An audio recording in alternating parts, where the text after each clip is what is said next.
नमस्कार दोस्तों, scary story official में आप सबका स्वागत है। आज की कहानी की तरफ बढ़ने से पहले चैनल को सब्सक्राइब कर लीजिए और अगर कहानी अच्छी लगती है तो प्लीज़ लाइक एंड कमेंट करना मत भूलिएगा। आज की कहानी बहुत ही ज़्यादा डरावनी है, तो ध्यान से सुनिएगा आप लोग और जल्दी से कहानी को शेयर कर दीजिए। तो कहानी है सरला जी की। सरला जी अभी तो उनकी उम्र लगभग 70 साल हो रही है। उन्होंने बताया जब उनकी शादी हुई थी उसके बाद जब पहली बेटी उनकी हुई थी, ये तब की बात है। तो उस वक्त ये गांव में रहती थी और इनके पति पुलिस में जॉब करते थे, तो ये बाहर ही रहते थे अक्सर। और सरला जी अपने सास ससुर के साथ गांव में रहती थी। उनकी एक नंद और एक देवर भी थे, तो इसलिए इनको गांव में रुकना पड़ा था क्योंकि सासू माँ की तबीयत भी ठीक नहीं रहती थी। तो ये अपनी 1 साल की बेटी के साथ वहीं गांव में रहती थी और सबका बहुत ध्यान रखती थी, बहुत काम करती थी। देवर स्कूल में पढ़ते थे और नंद भी अभी छोटी ही थी, ज़्यादा बड़ी नहीं थी। तो ये अक्सर काम के सिलसिले में खेतों की तरफ, और जानवर भी थे घर में, गाय भैंस और बैल, ये सारे जानवर भी थे इनके घर में। तो सबकी सेवा करना और ये सारे काम बहुत ज़्यादा होता था। सरला जी थक जाती थी और इनके देवर भी इनकी हेल्प करते थे, पर उनका भी इस बार हाई स्कूल था। तो घर वालों ने कहा और इनके बड़े भैया ने भी कहा कि पढ़ाई पर ध्यान दो। तो वो पढ़ाई में भी अच्छा था, तो सरला भी अच्छी खासी पढ़ी लिखी थी, 12th तक पढ़ाई की थी। तो उस ज़माने में 12th तक पढ़ाई बहुत मायने रखती थी। सरला को भी जॉब के लिए बोला गया था, लेकिन उस टाइम पर ससुराल वाले जॉब कहाँ करवाते थे, कोई ये सब चीज़ें नहीं मानता था गांव में। हाँ, लेकिन पढ़ाई उन्होंने प्राइवेट की थी, स्कूल नहीं गई थी, घर से ही फार्म भर के उस टाइम पर हो जाता था। तो इंटर उन्होंने कर लिया था और सोचा था अगर शहर जाएंगे तो आगे की पढ़ाई कर लेंगे, लेकिन ऐसा हुआ नहीं। तो गांव में ही वो अपना सारा काम करती थी, अपने देवर की भी पढ़ाई देखती रहती थी। तो एक दिन ऐसे ही रात में वो जब गाय भैंसों को चारा देने गई थी, तो उन्होंने देखा उनकी भैंस बहुत ज़्यादा चिल्ला रही है। तो उन्होंने सोचा कि हो सकता है उसको कोई चोट लग गई हो या तबीयत ख़राब हो। तो वो उसे चेक करती हैं, पूरा देखती हैं कि कहीं चोट तो नहीं लगी, आखिर ये चिल्ला क्यों रही है। और वो बहुत घूर घूर कर दूसरी तरफ देख रही थी। तो इन्होंने देखा तो उधर कोई दिख नहीं रहा था। अब ये जब चलने लगी तो उनकी भैंस ने इनका पल्लू पकड़ लिया था। अब ये थोड़ी देर फिर वहाँ रुकी, उसे सहलाने लगी और उसे छुड़ा करके जब चलने लगी तो दोबारा उसने अपना पैर इनके पैर में मारा और ये वहीं पर गिर गई। जब गिर गई तो इन्हें गुस्सा बहुत तेज़ी से आया था, क्योंकि रात का समय था और ये अचानक से गिर गई थी, चोट भी लग सकती थी बहुत ज़्यादा। लेकिन फिर इन्होंने सोचा हो ना हो कुछ तो बात है, क्योंकि ये इस तरह से कभी नहीं करती है। सरला जी को तो बहुत प्यार करते हैं सारे जानवर, क्योंकि ये सबको खाना देती थी और सबकी बहुत सेवा करती थी। तो ये थोड़ी देर वहाँ बैठती हैं और देखने की कोशिश करती हैं आखिर ये क्या देख रही है। तो उनकी जो भैंस थी वो देख रही थी कि बगल में एक इमली का पेड़ था और उस पेड़ के नीचे कोई बैठा है और उसी को वो भैंस देख रही है। तो ये जब उस औरत को देखती है तो दूर से वो औरत अंधेरे में पूरी क्लियर नहीं दिख रही थी, सिर्फ ये दिख रहा था बड़े बड़े बाल हैं उसके और वो पेड़ के पीछे बैठी हुई है। ये अब वहाँ से निकलती है और उस पेड़ की तरफ जाने लगती है। जैसे जैसे ये पेड़ की तरफ पहुँच रही थी वो घूमती जा रही थी, मतलब कि वो पेड़ के पीछे छिपती जा रही थी। ये अचानक से पेड़ के पास पहुँचती है और दोनों तरफ देखती है तो वो वहाँ थी ही नहीं। अब ये एकदम से शॉक्ड हो जाती है कि आखिर वो कहाँ चलेगी, क्योंकि अंदर से तो दिख रही थी, जो झोपड़ी थी जहाँ जानवर थे वहाँ से दिख रही थी, लेकिन यहाँ आने के बाद कोई नहीं दिख रहा है। अगर कोई औरत होती तो दिखती ज़रूर। वो जल्दी जल्दी आती है जानवरों के पास, वहाँ जो उसने बाल्टी रखी हुई थी पानी की वो उठाया और उठा करके चलने लगती है। तभी अचानक से भैंस फिर से चिल्लाने लगती है और एकदम से झटपटाने लगती है। ये परेशान होती हैं और दौड़ करके पड़ोस में जो उनके एक देवर लगते थे उनको बुलाया। बोली भैया देखो ये हमारी भैंस बहुत ज़्यादा चिल्ला रही है, पता नहीं क्या हो गया है इसको। तो वो आते हैं और देखते हैं, सोचते हैं कि अब इसका हम क्या करें, कोई डॉक्टर तो है नहीं। वो इधर उधर देखते हैं तो उसको कोई चोट वोट नहीं थी। उन्होंने कहा हो सकता है कि ऐसे ही वो डर गई हो, क्योंकि ऐसा होता है, जानवरों को सब कुछ दिखता है। तो ये बोलती है कि हाँ, मैंने भी अभी एक पेड़ के पास एक औरत देखी थी, पर जब मैं उसके पास गई तो वहाँ कोई नहीं था। तो वो बोलते हैं कि भाभी कुछ ना कुछ गड़बड़ तो है, ऐसे तो ये जानवर नहीं चिल्लाते हैं। तो वो बोलती हैं ठीक है, यहाँ पर हम लुबान और धूप कर देते हैं। तो वहाँ उपले रखे थे, उपले जला करके, उपले जलाना बहुत अच्छा होता है, उपले जला करके घर से धूप और लुबान लेकर आती हैं, वहाँ उसमें डालती हैं। उसके धुएं से जानवर आराम से बैठ जाते हैं और सोने लगते हैं। ये अपना बाल्टी उठाकर घर आ जाती हैं। जैसे ही घर आती हैं तो देखती हैं कि सभी लोग सो चुके हैं, क्योंकि रात का 9 बज चुका था, 9:30, और गांव में 8 बजे तक लोग सो जाते हैं।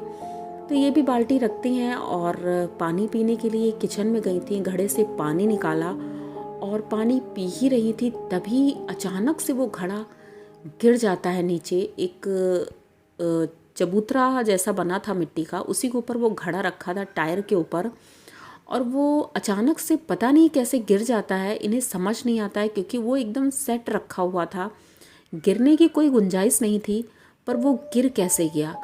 जब इतनी तेज़ आवाज़ आती है तो इनकी सासू माँ उठ जाती हैं और ससुर जी भी उठ जाते हैं। पूछते हैं बहू क्या हुआ है, तो वो बोलती हैं कि बाबूजी पता नहीं ये घड़ा कैसे गिर गया है, मुझे समझ नहीं आ रहा है, मैंने तो सही से निकाला था पानी। तो बोलते कोई बात नहीं है, गिर गया होगा, दूसरा ले आएंगे हम। तो ये तो कोई बात नहीं थी, चलो घड़ा दूसरा आ जाएगा, लेकिन ये गिरा कैसे। अब ये सोचते हुए सरला अपनी चारपाई पर जाती है और अपनी बेटी के पास लेट जाती, सोने लगती है। थोड़ी देर बाद इनकी बेटी अचानक से रोने लगती है और ये उठती हैं, उसे चुप करा रही थी, लेकिन वो चुप ही नहीं हो रही थी, उसे बहुत तेज बुखार था। ये उसको गोद में लेकर के बैठी रहती हैं और ठंडे पानी की पट्टियाँ रखती हैं। वो इतनी छोटी बच्ची थी कि कोई दवा डॉक्टर को बिना पूछे दे भी नहीं सकते थे। तो इंतज़ार करती हैं कि सुबह होगी तो सुबह उसको हम ले जाएंगे, डॉक्टर को दिखाएंगे। रात का वही 2:30 बज रहा था और ये बेटी को लिए अपनी बैठी थी, थोड़ी देर टहला रही थी। तभी उन्हें महसूस हुआ कि उनके मेन गेट से कोई निकल कर आया है और अंदर कोठरी की तरफ जा रहा है। ये इन्हें अंधेरे में हल्का हल्का दिख रहा था, जबकि गेट इन्होंने एकदम बंद किया था। ये बहुत ही ज़्यादा डरावना था, क्योंकि वो औरत जो भी थी इतनी लंबी थी, उसके बाल बहुत घने घने और लंबे लंबे थे। वो बहुत तेज़ी से चल रही थी, जैसे लग रहा था उसी का घर है, और वो जल्दी से अंदर जा रही थी जैसे कुछ ज़रूरी काम हो। ये एकदम एकटक उसको देखती रहती है, वो अंदर कोठरी में चली जाती है। ये दौड़ करके दिया लेती है हाथ में और दिया उठा करके उसके पीछे पीछे अपनी बेटी को लिए थी गोद में और उस कोठरी की तरफ बढ़ रही थी। तभी अंदर से कुछ आवाज़ें आ रही थी, जैसे कोई बात कर रहा है। ये दिया बाहर ही रख देती और वहीं पर खड़ी हो जाती। अब सरला को डर लग रहा था, क्योंकि ऐसा उनके घर में कोई भी नहीं था जो ऐसा करे, और अचानक से उस कोठरी में तो कोई भी नहीं जाता था, क्योंकि वो उसमें सिर्फ राशन वगैरह ही रखा जाता था, गोदाम टाइप में था, तो उसमें कोई जाता नहीं था। नॉर्मली बस सफाई करने के लिए और राशन निकालने के लिए ही जाना होता था, और दरवाज़ा बंद था, तो वो गई कैसे अंदर, ये सोचते हुए सरला वहीं खड़ी रहती है। थोड़ी देर बाद उनकी सासू माँ की आवाज़ आती है, वो बुलाती हैं सरला बेटा यहाँ आओ। तो सरला वहाँ जाती है, दौड़ करके दिया उठाती है और वहीं रख देती है जाके माँ के पास। तो उनकी माँ कुछ पूछती नहीं है, ये पहले ही बताने लगती है कि अम्मा वो अंदर कोई गया है। तो वो बोलती हैं कि चुप हो जाओ, एकदम कुछ बोलना नहीं है, बस चुपचाप अपनी चारपाई में लेट जाओ, सुबह हम बात करेंगे। तो वो कहती है ऐसी क्या बात है जो सुबह बात करेंगी, और एक चाकू देती है उनको लोहे की और बोलती हैं कि ये चाकू अपने सर के नीचे, तकिया के नीचे रख लेना और आराम से सो जाओ, कुछ नहीं होगा। अब ये सोने लगती हैं। गांव में ऐसा लोग करते हैं कि लोहे की कोई चीज़, चाकू या हथौड़ा, कुल्हाड़ी, ये सारी चीज़ें अगर बिस्तर के नीचे रख लो तो डर नहीं लगता है। तो वैसे ही ये करती है और सोने की कोशिश कर रही थी। थोड़ी देर बाद इनको ऐसा लगा इनकी चारपाई के पास कोई खड़ा है और अजीब तरह से मुस्कुरा रहा है। ये आंखें खोलती हैं, सामने देखती हैं, वही औरत थी और इनकी चारपाई के ठीक सामने खड़ी हुई थी। अब ये ना तो चीख रही थी, ना चिल्ला रही थी, ना बोल रही थी, बस अंदर ही अंदर इन्हें घुटन सी हो रही थी, रोना आ रहा था, क्योंकि अगर ये कुछ करती तो हो सकता है वो हमला भी कर सकती थी या कुछ भी कर सकती थी, क्योंकि इन्हें अभी क्लियर पता नहीं था वो क्या है।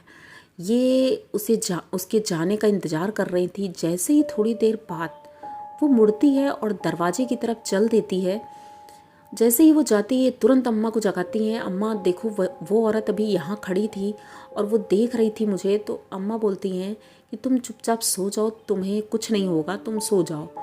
वो सोने की कोशिश कर रही थी, लेकिन अब नींद तो आने वाली नहीं थी।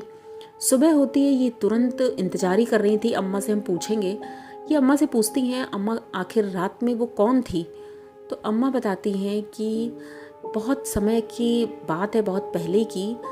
इस घर में जो तुम्हारे दादाजी थे, उनकी दूसरी पत्नी जो थी, उन्होंने 2 शादियाँ की थी। जो दूसरी पत्नी थी उसने इस घर में सुसाइड किया था और उसकी आत्मा इस घर में घूमती रहती है, अक्सर लोगों को दिखती है।